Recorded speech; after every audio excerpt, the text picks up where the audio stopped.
তো হ্যালো বন্ধুরা, welcome to my new blog. তো হ্যালো শুনেই আবার কইও না ভাই কি শুরু করলা। ভাই আসলে এবার একটু কাহিনী আলাদা। অনেকদিন পরে ঢাকায় আসলাম। এতদিন নোয়াখালীতে জীবন নিয়ে ব্যস্ত ছিলাম, সংসার চাকরি বাকরি আর এই সেই। ঢাকাটা একরকম স্বপ্ন হয়ে গেছিল। আর এখন দাঁড়িয়ে আছি মেট্রো রেল স্টেশনের সামনে। মনে হইতেছে সিনেমার মধ্যে ঢুকে পড়ছি ভাই। জীবনে এই প্রথমবার মেট্রো রেলে উঠতেছি ভাই।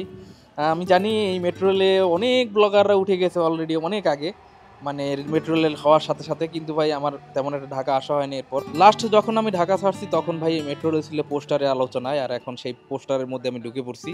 হাতে টিকিট, দেখতেই পাচ্ছেন।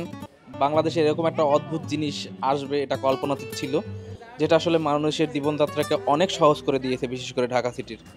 ভাবতেছি মায়ের ফোন দিয়ে কই, মা তোমার ছেলে এখন আধুনিক হয়েছে। ভাই এই প্ল্যাটফর্মে দাঁড়াই আছি আর মনে হইতেছে কোনো সায়েন্স ফিকশনে ঢুকে গেছি। কেউ সামনে থেকে আইসা বলতেছে ওয়েলকাম টু ফিউচার, আর আমি মনে মনে বলতেছি বস ফিউচার হেব্বি চমৎকার। এইবার ঢাকা আসাটাও একটু স্পেশাল, পুরো টিম নিয়ে আসছি। পোলার মা, শ্বশুর শাশুড়ি, জ্যাঠাস, ভাইরা, মানে মনে হচ্ছে পুরো এক বারোয়ারি টিম। পুরো ফ্যামিলি শুটিং চলতেছে ভাই। গন্তব্য ঢাকা ইউনিভার্সিটি, তারপর ঢাকেশ্বর মন্দির। তো যারা যারা যাবেন আমার সাথে চলেন, দেখেন আজকের ব্লগটা খুবই ইন্টারেস্টিং হতে চলেছে, সঙ্গেই থাকুন। তো টিকিট কাটা শেষ, গেট দিয়ে ঢুকলাম। ভাইরে মনে হইতেছে বিদেশে আসতেছি।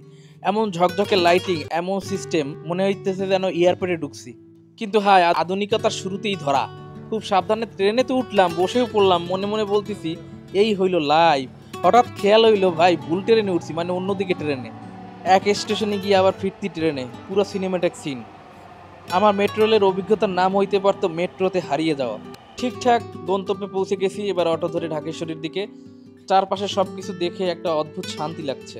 এই রাস্তাগুলো একসময় ছিল আমার চেনা, চিরচেনা।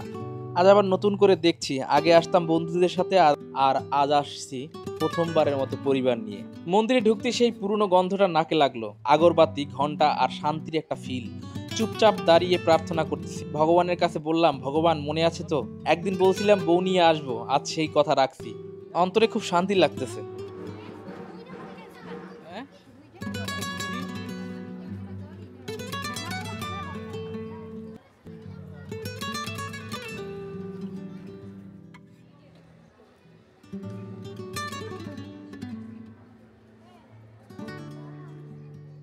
প্রসাদ খেলাম, একটু বিশ্রামও নিলাম, কিন্তু গরম এমন যে ভাই, মনে হইতেছে সূর্য মামা আমাদের উপর রাগ করছে।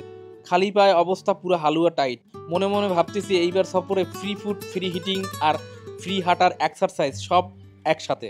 মঠ, পুকুর, পুরনো গেট, সব এক একটা যেন ইতিহাসের পাতা। পুকুরের পাশে দাঁড়িয়ে মনে হইতেছে ও বলতেছে তুই চলে গেছিলি, আমি এখনো আছি। আসলে ঠিক সেই ১০০ বছর আগের পুরনো সেই গুগলের ছবির সাথে দেখলে একই রকম, শুধু সেটা সাদা কালো আর এটা একটু সংস্কার করা হয়েছে, মানে রঙের দিক থেকে স্ট্রাকচার একই রকম। শেষমেশ হাঁটতে হাঁটতে সবাই একবারে ক্লান্ত। মনে মনে ভাবতেছি পরের বার যদি আসি লুঙ্গি পরে আসবো, বাতাস চলবে, স্টাইলও থাকবে। এই ছিল আজকের মেট্রো রেল প্লাস ঢাকেশ্বরী ভ্রমণ। সবকিছু এক ভিডিওতে ধরে রাখা যায় না ভাই, বাকি কাহিনী থাকবে পরের ব্লগে। ভালো লাগলে লাইক, সাবস্ক্রাইব করে দিও, আর কমেন্টস করে জানাও মতামত। তোমাদের সাপোর্টই তো ভাই আমাদের চলার পথেও।